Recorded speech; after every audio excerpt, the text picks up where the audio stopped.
Relational databases. A database is called a relational database because it is based on the relational model of data. This model was first introduced by Edgar F. Codd in 1970, and is built on mathematical concepts from set theory and predicate logic. The key operations in this model include selection, projection, and joins, which help in efficiently managing and retrieving data. One common misconception is that a relational database must have relationships between tables, such as primary foreign key constraints. While these relationships are useful for enforcing data integrity and organizing information efficiently, they are not what make a database relational. The term relational actually comes from the way data is structured in relations, which are essentially tables, not from the relationships between tables. The relational model provides a structured way to store and manipulate data, ensuring consistency, accuracy, and ease of access. Unlike flat files or simple spreadsheets, relational databases support complex queries, transactions, and multi-user environments, making them ideal for handling large datasets in business, finance, healthcare, and many other industries. The core principles of the relational model also allow for flexibility.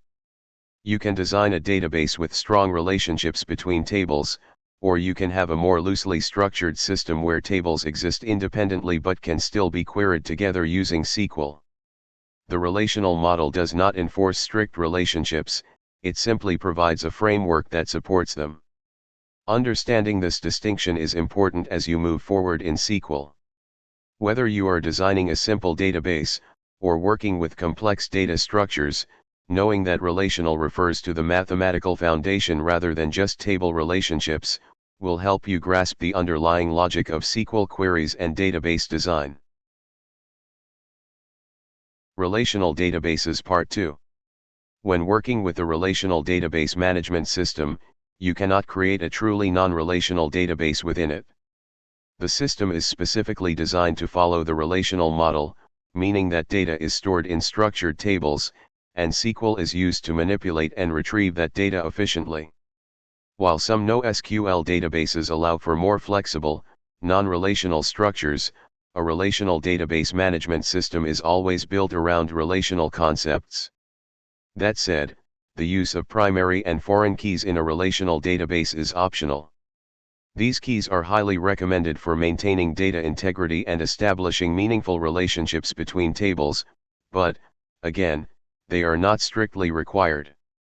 You can create tables without defining primary foreign key constraints, and the database will still function. However, skipping these constraints can lead to issues such as duplicate records, orphaned data, or difficulties in efficiently querying related information. A common source of confusion in some database management tools is the automatic assignment of primary keys. For example, MySQL Workbench may assign the first column of a table as a primary key, even if you did not explicitly set one. This can be misleading, especially for beginners. Understanding these nuances is important when designing your database.